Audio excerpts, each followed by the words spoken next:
नमस्कार दोस्तों, स्वागत है आपके अपने YouTube चैनल संस्कृत अड्डा पर।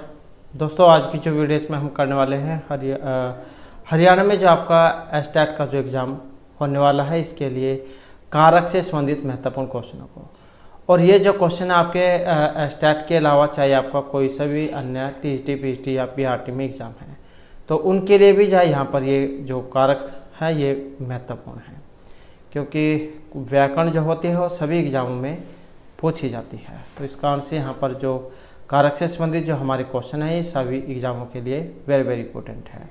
और अगर आप हमारे इनसे पहले वाली वीडियो को अगर आप देखना चाहते हैं तो इसे आप हमारे चैनल की प्लेलिस्ट में जाकर देख सकते हैं। और वीडियो शुरू करने से पहले अगर आपने अब तक हमारे चैनल को सब्सक्राइब नहीं किया तो सब्सक्राइब कर लीजिएगा और साथ में घंटे वाले कोने से दबाकर और पे क्लिक जरूर कर लीजिएगा, जिससे आपको हमारे आने वाली जो वीडियो है उसकी नोटिफिकेशन मिलती रहेगी। और इसके अलावा UGC नेट के जो फॉर्म निकल चुके हैं, जो दिसंबर में आगे एग्ज़ाम होगा, और जो कोई कैंडिडेट फार्म भरना चाहता है तो फार्म फिल कर सकता है। कितनी फ़ीस वगैरह है तो इसके ऊपर हमारे द्वारा पहले जो वीडियो बनाई गई है, और वो वाली वीडियो आपको इस वीडियो के अंत पे मिल जाएगी। उसमें देखकर जब आप अपनी फ़ीस देख सकते हैं और कहाँ से आप फार्म अप्लाई कर सकते हैं, तो सारा जो उस वीडियो में बताया गया है। तो अपना कारक क्वेश्चन देख लेते हैं। सबसे पहले हम कारक क्या होता है। कारक किसे कहा जाता है? जिसका साक्षात संबंध क्रिया के साथ हो उसे हम कारक कहेंगे। और जो संस्कृत है इसमें कारकों की जो संख्या ये 6 मानी गई है। कर्ता, कर्म, करण, संप्रदान, अपादान और अधिकरण कारक। क्योंकि जो संबंध कारक है उसे कारकों की श्रेणी में नहीं रखा गया है, तो इस कारण से 6 कारक हैं। कर्ता, कर्म च करणम च संप्रदानम तथैव च अपदान अधिकरणम इत्याहु कारकानि षट्। तो इस प्रकार से ये 6 कारक बताए गए हैं। संबंध और संबोधन ये 2 उपकारक हैं, इनको कारक नहीं माना गया है, क्योंकि इन दोनों का साक्षात संबंध क्रिया के साथ नहीं होता है। अव्यय को छोड़कर कोई भी शब्द या धातु ऐसी नहीं है जिसका बिना रूप चलाए प्रयोग किया जाता हो, इसलिए शुद्ध अनुवाद के लिए वचन विभक्ति पुरुष का ज्ञान अपेक्षित है। और यहाँ हिंदी से संस्कृत में अनुवाद करते समय निम्नलिखित जो बातें हैं वो आपको पता होनी चाहिए। जैसे वाक्य में कर्ता कौन है, क्रिया किस लकार की है, कर्ता किस वचन का है, कर्ता किस पुरुष का है और कर्ता किस लिंग का है।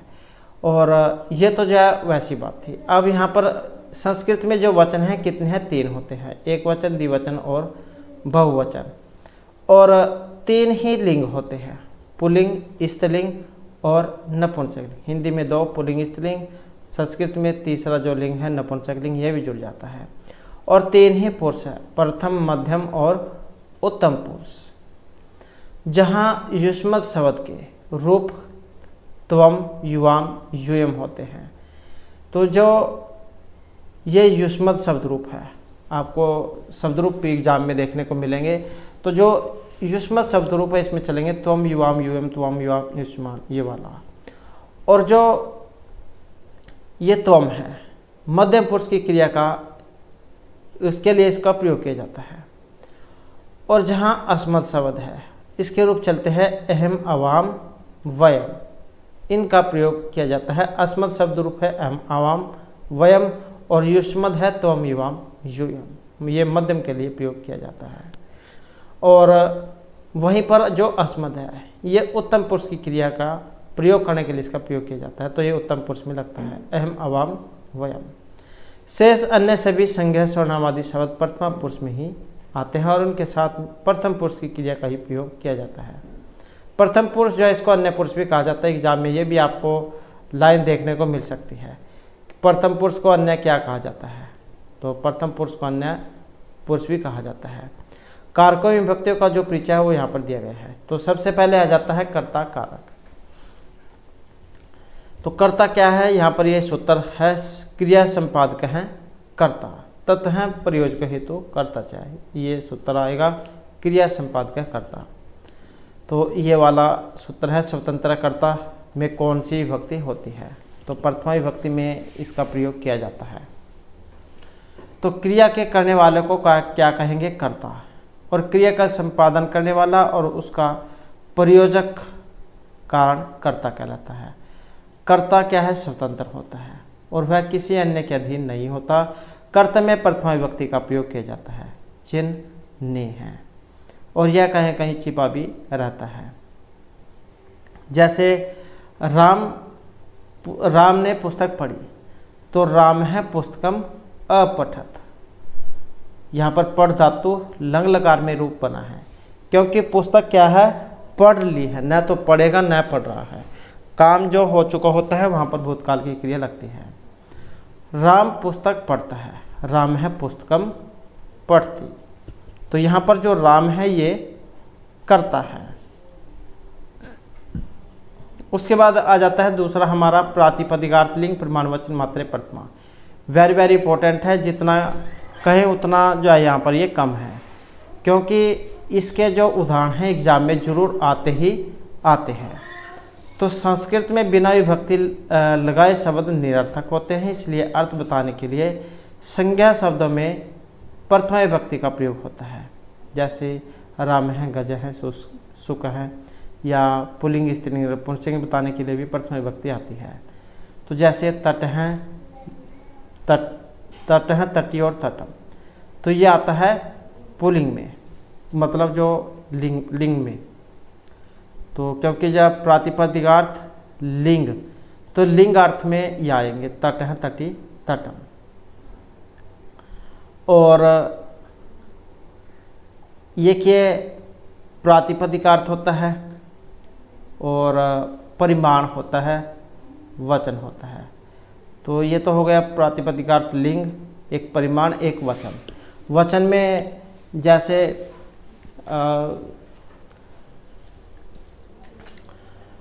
तो जैसे ये है, मतलब प्रातिपदिकार्थ लिंग है।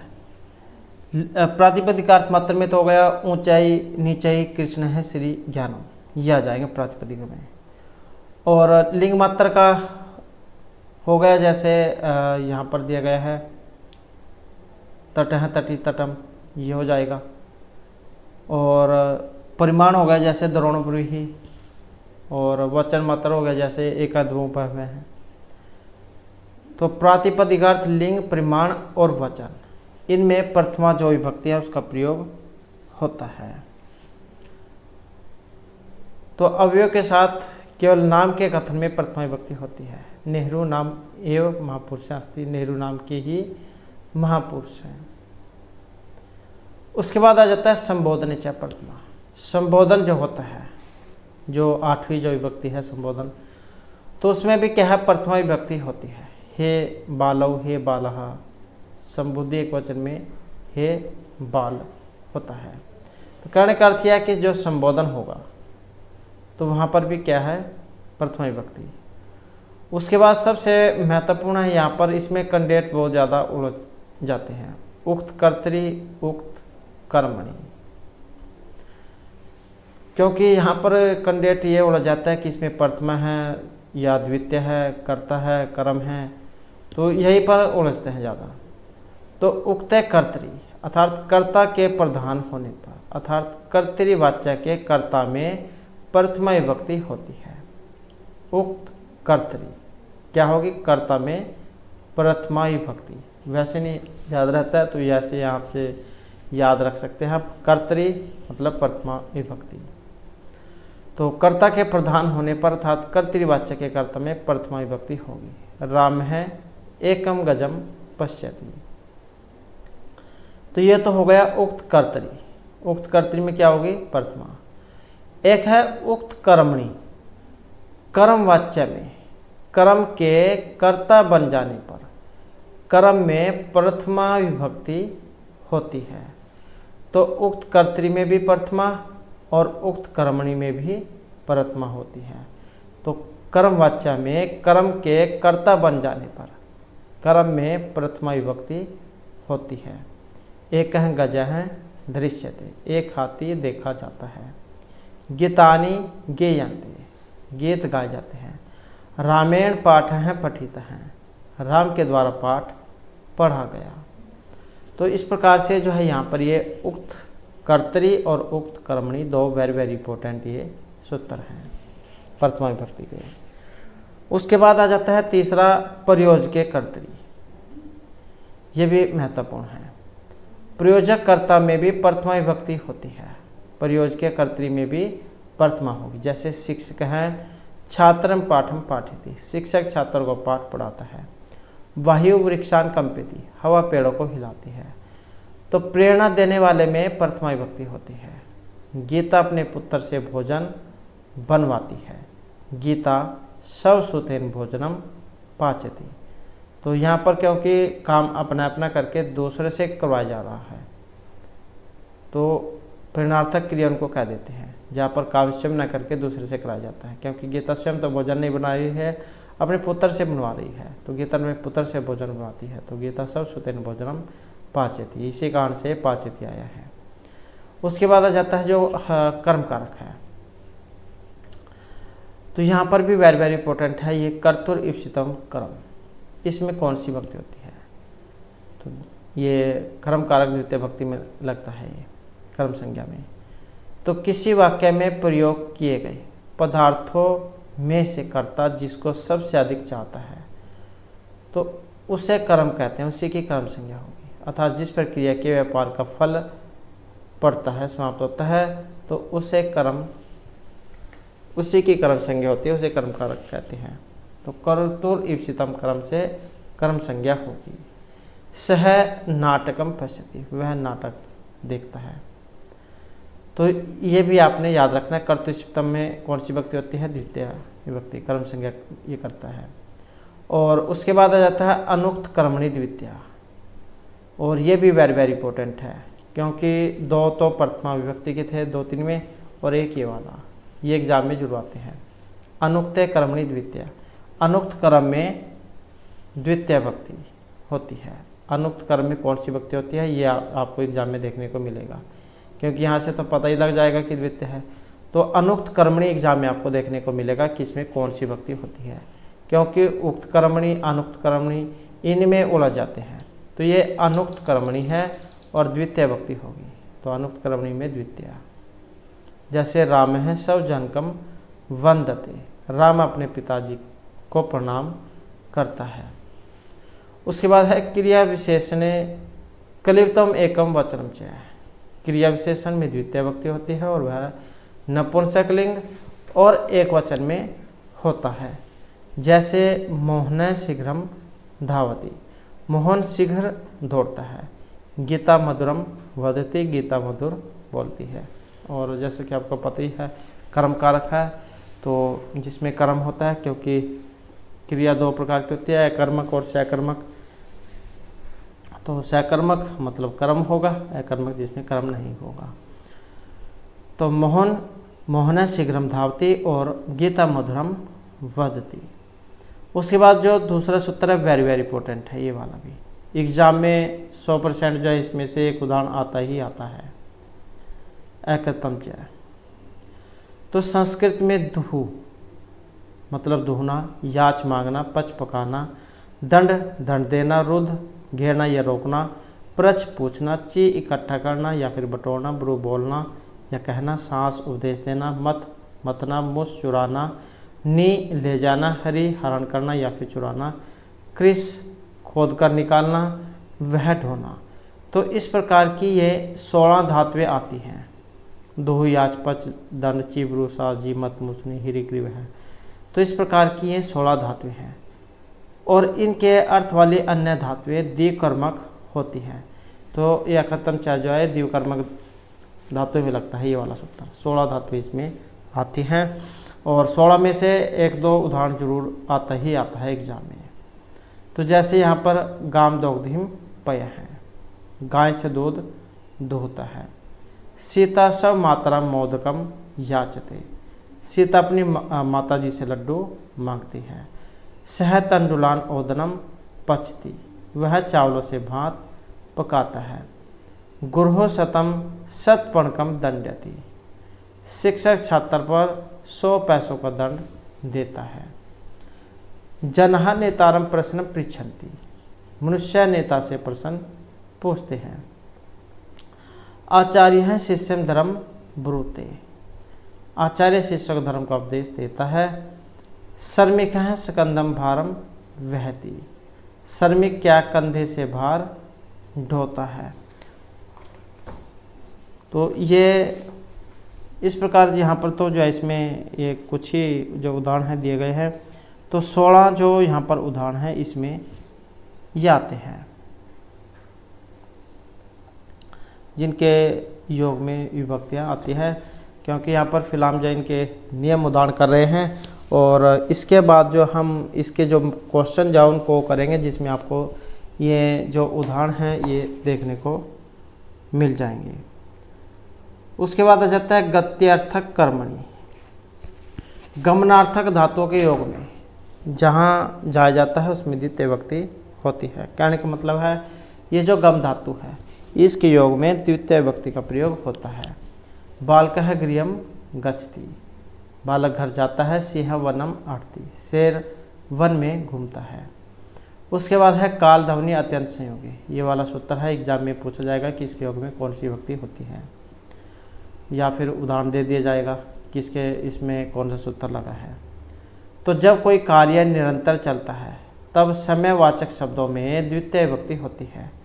जैसे सह 12 वर्षाणि व्याकरणम अपठत, उसने 12 साल तक व्याकरण पढ़ा, तो समयवाची है। और तुम दिनम शौपिसी, तुम दिन भर सोते हो। इसी प्रकार से अथो, अर्थात मार्ग के बीच में किसी प्रकार का व्यवधान न हो तो वहाँ पर भी द्वितीय विभक्ति ही होती है। एकम क्रोशम पर्वतः अस्ति, एक कोस भर में पहाड़ है। तो इनमें जो ये वाला सूत्र लगेगा काल ध्वनि अत्यंत संयोगी। उसके बाद आ जाता है दूसरा सूत्र यहाँ पर अधि सिंह स्था साम करम। ये वाला सूत्र है सिंह स्था आस। इन धातु के पूर्व यदि अधि लगा हो तो अधिकरण में द्वितीय विभक्ति हो जाती है। तो ये आप याद रखिएगा, जहाँ कहीं भी कोई धातु है अगर उससे पहले कोई भी उपसर्ग लगा है, यहाँ पर तो अधि दे दिया गया है। अगर अधि की जगह पर कुछ और भी होता, अनु होता या उप होता, कहने का मतलब है अगर कोई भी उपसर्ग लगा हो तो वो द्वितीय विभक्ति में चला जाता है फिर रूप, तो द्वितीय विभक्ति होती है फिर। या तो चलो इसमें ये स्ति स्था आस इन धातु से पहले अधि कहा गया है, लेकिन अगर दूसरा होता तब भी द्वितीय विभक्ति होती। नृपः सिंहासनम अधितिष्ठति, राजा सिंहासन पर बैठता है। बालिका प्रियंकम अधिशेते, लड़की पलंग पर सोती है। सह बालका अर्धासनम अधियास्ते, वह लड़का आधे आसन पर बैठता है। तो इनमें क्या है, ये जो धातु इनसे पहले अधि लगा है तो द्वितीय विभक्ति। उसके बाद यहाँ पर देख सकते हैं दूसरा रूप आ गया है उप अनुदियांग वस है। यदि ये जो वस धातु है रहने अर्थ में इससे पहले उप लगा हो, अनु अधि आंग उपसर्ग आए, तो इसके आधार में द्वितीय विभक्ति होती है। वस धातु से पहले अगर इनमें से कोई सा भी हो, चाहे उप है, अनु है, अधि है या अंग है, तो द्वितीय विभक्ति वहाँ पर होती है। तो ये सूत्र आपने याद रखना है, उप अनुदियांग वस है। वैसे भी आप याद रख सकते हैं क्योंकि जो धातु होगी उसमें ये दिया गया होगा वस धातु। जैसे हरि वैकुंठम उपस्ति, भगवान स्वर्ग में रहते हैं। मोहना गृहम उपवस्ति, अनुवस्ति, अधिवस्ति या फिर अवस्थि, मोहन घर पर रहता है। उसके बाद जो नेक्स्ट है अभिनिविशश्च है। विष धातु के पहले यदि अभि और नि उपसर्ग लगा हो तो उसके आधार पर भी द्वितीय विभक्ति ही होती है। यहाँ पर भी देख सकते हैं, अगर विष धातु के पहले अभि और नि उपसर्ग लगा हो तो वहाँ पर भी द्वितीय ही होती है। कृष्ण है सन्मार्गम अभिनिविष्टे, कृष्ण अच्छे मार्ग का अनुसरण करता है। और उसके बाद ये वार्तिक है, यहाँ पर उपसर्वतः है कार्य, मतलब उभयतः है दोनों तरफ, सर्वतः है सब तरफ या सब और, धिक धिक्कार, ऊपर ऊपरी ठीक ऊपर ऊपर, अधोअध है ठीक नीचे। इन शब्दों के योग में भी जहाँ पर से सन्निकटता प्रतीत होती है तो वहाँ पर भी द्वितीय विभक्ति का ही प्रयोग होता है। उभयतः है, सर्वतः है, प्रीतः है, समय, निक्षा, हा, प्रति, तो इन सभी के योग में द्वितीय जो विभक्ति है वही रहती है, द्वितीय विभक्ति लगेगी। जैसे कृष्णम उभयतः है, सर्वतः वा गोपः संति, कृष्ण के दोनों ओर या फिर चारों तरफ ग्वाले हैं, चाहे तो उभयता आ जाए या फिर सर्वतः आ जाए, रहेगी आपकी द्वितीय ही। ऐसे ही दिक दिक मूर्खम, मूर्खों को धिक्कार है। ऊपरी ऊपरी लोकम हरि, हरि जो है भगवान संसार के ठीक ऊपर है। तो कहने का मतलब है इनके योग में ये भक्ति हो जाएगी। उसके बाद जो नेक्स्ट उत्तर आ चुका है यहाँ पर भी इसमें देख सकते हैं, अभिता प्रीतः समय निक्षाह प्रति, ये शब्द कुछ दिए गए हैं।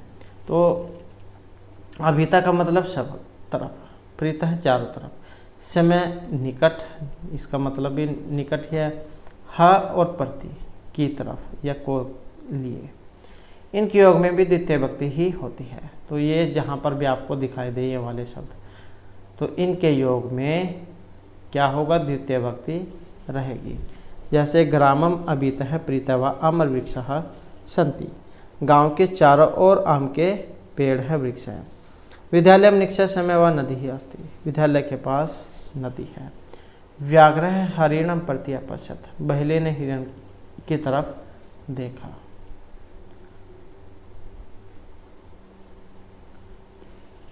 उसके बाद जो नेक्स्ट है अंतरांतरेण युक्त है। अंतर का मतलब बीच में, अंतरेण बिना और रीते बिना, इनके योग में भी द्वितीय भक्ति ही होती है। जैसे अंतरा त्वाम माँ हरि, हरि जो है तुम्हारे और मेरे बीच में है। त्वाम अंतरेण त्वाम विना त्वाम रीतेवा, कह तत्तर गमिष्यति, कि तुम्हारे बिना वहाँ कौन जाएगा। उसके बाद आ जाता है कर्ण कारक। यहाँ पर हमने जो है कुछ उदाहरण लिए हैं जो ज़्यादा महत्वपूर्ण हैं। वैसे फिर हम जो क्वेश्चन हैं उसमें इनके जो भी क्वेश्चन बना है महत्वपूर्ण एग्जाम में आने वाले, उनको हम करेंगे। तो यहाँ पर साधकतमम कर्णम, तो ये क्या है, कर्ण कारक में है। साधकतमम कर्णम ये कर्ण संज्ञा करता है, तो जिसकी सहायता से कर्ता अपना कार्य पूरा करता है उसे कर्ण कहते हैं, या उसकी कर्ण संज्ञा होती है साधकतमम कर्णम से। और जैसे राम है नेत्राभ्याम पश्यति, राम नेत्रों से देखता है। तो नेत्रों से, तो साधकतमम कर्णम यहाँ पर लगेगा, कर्ण संज्ञा ये करता है। यहाँ देखने का कार्य नेत्रों से किया गया है। नेत्राभ्याम क्यों आया, क्योंकि दो है नेत्राभ्याम, आँखों से। उसके बाद है कर्तृकर्णयोः तृतीया, ये सूत्र है जो तृतीय करता है। भाववाच्य और कर्मवाच्य के कर्ता और कर्ण में तृतीय भक्ति होती है।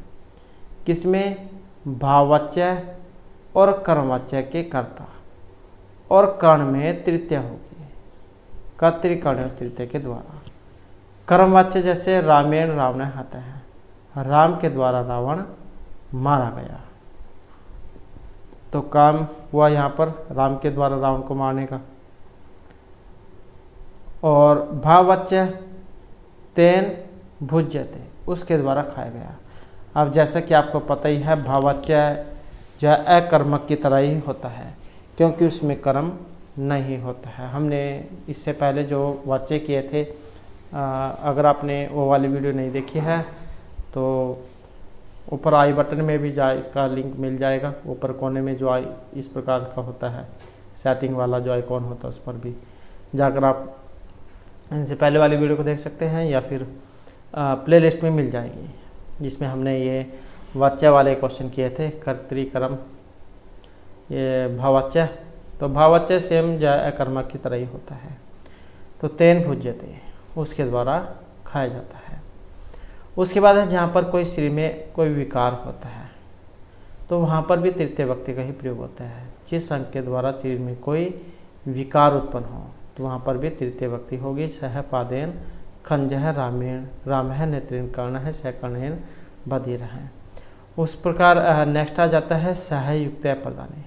सह युक्त प्रदानी मतलब सात अर्थ वाले, जहाँ पर आपको सह, साकम, सार्धम, समम ये दिखाई दे, इन चारों में से कोई सा भी दिखाई दे, तो मतलब वहाँ पर तृतीय भक्ति लगेगी। तो सहयुक्त प्रधानी ये सूत्र है। और सह, साकम, सार्धम, समम जहाँ पर भी ये हो तृतीय भक्ति लगेगी। और वेरी वेरी इंपॉर्टेंट ये रूप है। सीता रामेण सह वनम गस्ती, सीता राम के साथ वन में जाती है। उसके बाद है हेतु। जो हेतु होता है कारण, उसमें भी तृतीय विभक्ति होती है, एक षष्ठी भी होती है, वो जो आपको आगे देखने को मिल सकता है, आगे आएगा।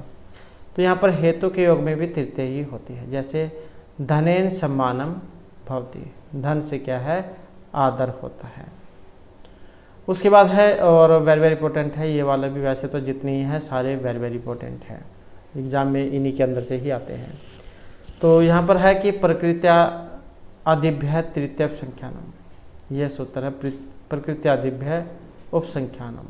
ये तृतीय तो आपको नहीं देखने को मिलेगा एग्जाम में, क्योंकि फिर तो आपको पता ही लग जाएगा कि यहाँ पर तृतीय विभक्ति है, तो ये एग्जाम में नहीं आता है। ये वाला एग्जाम में आता है प्रकृति आदिभ्य उपसंख्यानम। फिर पूछा जाता है कि इसमें कौन सी विभक्ति है, क्योंकि ऐसे तो यहाँ से देखने में पता लग गया तृतीय का है। तो प्रकृति आदिभ्य उपसंख्यानम ये पूछा जाता है एग्जाम में। प्रकृति, जाति, नाम, वेग, सुख दुख इत्यादि अर्थों में तृतीय विभक्ति होती है। तो प्रकृति दयालु, मतलब स्वाभाविक जो क्रियाएं हैं, जाति ब्राह्मण हो गया, और ये आकृति मनोहर, नामना रमेश है, आस्वह मेघेन धावती, सुखेन सपीति, दुखेन वलती। तो जहाँ पर ये स्वाभाविक जो क्रियाएं हैं वो होती है, तो वहाँ पर लगता है। उसके बाद है तुल्यार्थ, तुल्य उपमाभ्याम, जहाँ पर किसी के योग मतलब समानता की जाए। तुल्य के पर्यायवाची शब्दों के योग में भी तृतीय विभक्ति होती है। कृष्णेन समः कोऽपि नास्ति, तो यहाँ पर क्या है, तुलना की गई है समान, कि कृष्ण के समान और कोई नहीं है। तो तुल्यार्थ तुल्य उपमाभ्याम जो इसके योग में भी तृतीय विभक्ति होती है। उसके बाद है पृथक विना नाना भी तृतीय अनंतरस्याम, वेरी वेरी इंपॉर्टेंट है। पृथक, विना और नाना, इनके योग में तृतीय विभक्ति होगी, लेकिन विकल्प से होगी। जो अनंतरस्याम है इसका मतलब विकल्प से होता है। जैसे कि हमने इससे पहले वाली जो वीडियो थी उसमें जब विकल्प वाले पढ़े थे शब्दरूप, कि विकल्प वाले कौन कौन से होते हैं संधि में। तो पृथक, विना, नाना, इन शब्दों के योग में तृतीय, द्वितीय और पंचमी विभक्ति होती है। तो कोई सा भी एग्जाम में आपको देखने को मिल जाए तो वहाँ पर देख लेना कौन सी विभक्ति लगी हुई है। तो दशरथ है रामेण, रामात, रामम, विना, पृथक, नाना प्राणान अत्यजत। तो कहने का मतलब है पृथक, विना और नाना, इनके योग में द्वितीय, तृतीय, पंचमी विभक्ति का प्रयोग होता है। उसके बाद आ जाता है हमारा जो संप्रदान कारक है, कर्मणा यम अभिप्रतिशय संप्रदान। ये सूत्र है जो संप्रदान संज्ञा करता है आपका। जिससे कोई वस्तु दी जाती है या जिसके लिए कोई काम किया जाता है तो उसे कहते हैं संप्रदान। तो संप्रदान कारक में चतुर्थी विभक्ति होते हैं, चतुर्थी संप्रदानी सूत्र के द्वारा। तो ये जो सूत्र है कर्मणा यम अभिप्रतिशय संप्रदानम, ये संप्रदान संज्ञा करेगा। चतुर्थी संप्रदाने से चतुर्थी विभक्ति होती है। जैसे नृप है विप्रायगाम ददाती, विशेष बताया गया है यहाँ पर कुछ, कि जब कोई वस्तु सदा के लिए दे दी जाएगी तभी वहाँ पर चतुर्थी होती है। जैसे ब्राह्मण है, ब्राह्मण को जब कोई गाय दी जाती है तो उससे वापस नहीं ली जाए, या ब्राह्मण की जगह कोई और अन्य उदाहरण आप ले सकते हैं। जहाँ पर मतलब किसी को परमानेंटली कोई वस्तु दे दी जाए और उससे वो वापस न ली जाए, तो वहाँ पर होगी ये चतुर्थी। अगर जहाँ पर किसी को एक दो घंटा, एक दो दिन या कुछ समय के लिए दी जाए, फिर वहाँ पर षष्ठी होती है। तो इसके विपरीत जहाँ कोई वस्तु थोड़े समय के लिए दी जाती है तो दाता का उस पर से अधिकार समाप्त नहीं होता, तो वहाँ चतुर्थी विभक्ति नहीं होती बल्कि वहाँ पर षष्ठी होती है। जैसे सह रजकस्य वस्त्राणि ददाति। तो ये आप याद रखिएगा, यही दो वेरी वेरी इंपॉर्टेंट है, एग्जाम में जरूर आते हैं। वैसे धातु देने अर्थ में चतुर्थी होती है, लेकिन वो वहाँ पर कंडीशन देखी जाती है कि परमानेंटली कोई वस्तु दी गई है या कुछ समय के लिए दी गई है। उसके बाद है रुचि अर्थनाम प्रियमाण है, वेरी वेरी इंपॉर्टेंट है। रुच धातु जो है इसके योग में तो रुच धातु तथा उसके समान अर्थ वाली धातुओं के योग में रुचि रखने वाला या प्रसन्न होने वाला चतुर्थी में रखा जाता है। हरिये रोचते भक्ति ही, हरि को भक्ति अच्छी लगती है। बालकाय रोचते क्रीडनकम, बच्चे को खिलौने अच्छे लगते हैं। तो कहने का मतलब है ये रुच धातु आप याद रखिएगा, रुच धातु के योग में चतुर्थी विभक्ति होती है। उसके बाद है क्रोध, ईर्ष्या, असूया, अर्थनाम या प्रति कोप है। तो क्रोध मतलब गुस्सा करना, गुस्सा होना। ध्रुव मतलब शत्रुता करना। ईर्ष्या मतलब ढहा करना, जलन कह देते हैं जिसे। असूया निंदा करना। तो धातुओं तथा इनकी समानार्थक धातुओं के योग में जिसके प्रति क्रोध किया जाता है तो वहाँ पर चतुर्थी विभक्ति होती है। तो ये आप याद रखिएगा, ये वाला क्रोध, द्रोह, ईर्ष्या, असूया, अर्थना, ये जो धातुएं आपको दिखाई दें, क्रोध, द्रोह, ईर्ष्या और असूया, तो इनके योग में चतुर्थी विभक्ति होती है। जैसे स्वामी भृत्याय क्रोध्यति, या फिर दुर्हति आ जाए, हिस्यति आ जाए, या फिर असूयति आ जाए। स्वामी नौकर से क्रोध करता है, द्रोह करता है, ईर्ष्या करता है, निंदा करता है। तो इनमें क्या है, ये चतुर्थी विभक्ति होती है। उसके बाद जो नेक्स्ट आ जाता है, नेक्स्ट है हमारा नमः स्वस्ति स्वाहा सवधा अलम वसठ योगात। तो ये जो यहाँ पर सूत्र है ये भी वेरी वेरी इंपॉर्टेंट है। नमः स्वस्ति स्वाहा सवधा और अलम वसठ। नमः स्वस्ति स्वाहा सवधा, ये वाला अलम और वसठ, इनके योग में भी चतुर्थी विभक्ति होती है। तो नमः भगवते वासुदेव, भगवान वासुदेव को नमस्कार। बालकाय स्वस्ति, बालक का कल्याण हो। अग्न्य स्वाहा, अग्नि के लिए बलि। राक्षसेभ्यो हरि अलम, हरि राक्षसों के लिए पर्याप्त है। तो इन सभी के योग में भी चतुर्थी लगती है। उसके बाद है स्प्रिय धातु, वेरी वेरी इंपॉर्टेंट है स्प्रिय वाला। स्प्रिय मतलब इच्छा करना, चाहना। तो इन धातु के योग में इप्सित अर्थात जिस वस्तु को चाहा जाता है तो उस वस्तु में चतुर्थी विभक्ति होती है। राम है धनाय सप्रियति, राम धन को चाहता है, यह राम की इप्सित वस्तु धन है, इसलिए सप्रिय धातु के योग में धनाय में चतुर्थी विभक्ति लगी है। उसके बाद हमारा अपादान कारक आ जाता है। ध्रुवम अपाय अपादानम, ये सूत्र है। अपादान कारक, अपादान संज्ञा करेगा ये ध्रुवम अपाय अपादानम, और अपादान में पंचमी से पंचमी विभक्ति होती है।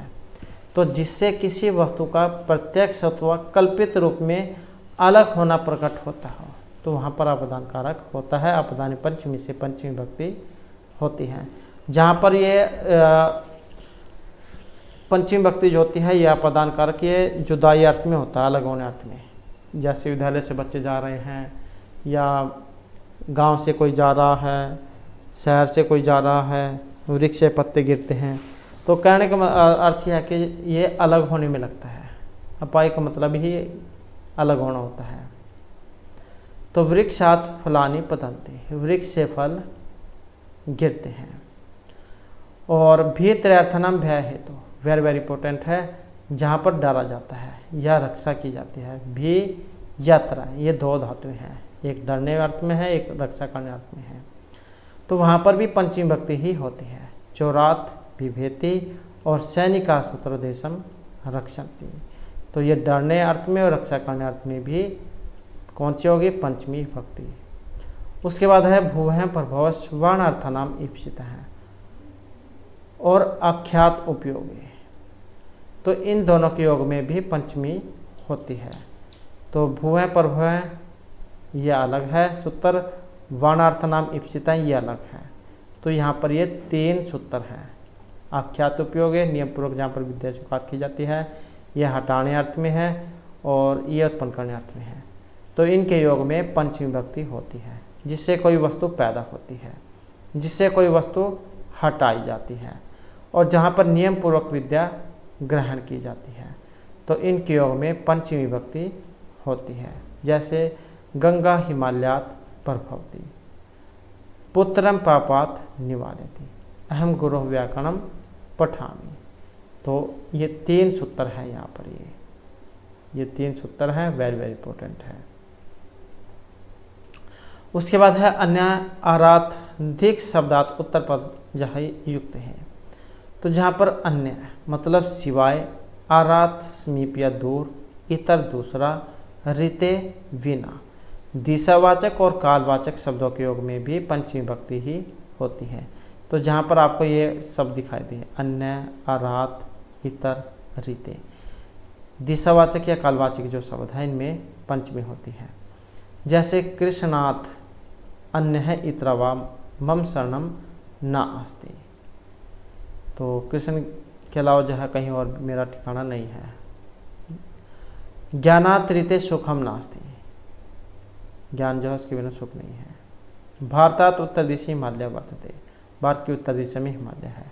आषाढ़ात पूर्व ज्येष्ठ है भवती, आषाढ़ से पहले जेठ आता है। उसके बाद है पंचमी विभक्ति है। जब किन्हीं दो वस्तुओं में तुलना की जाती है तब तुलना जिससे तुलना की जाएगी उसमें पंचमी होगी।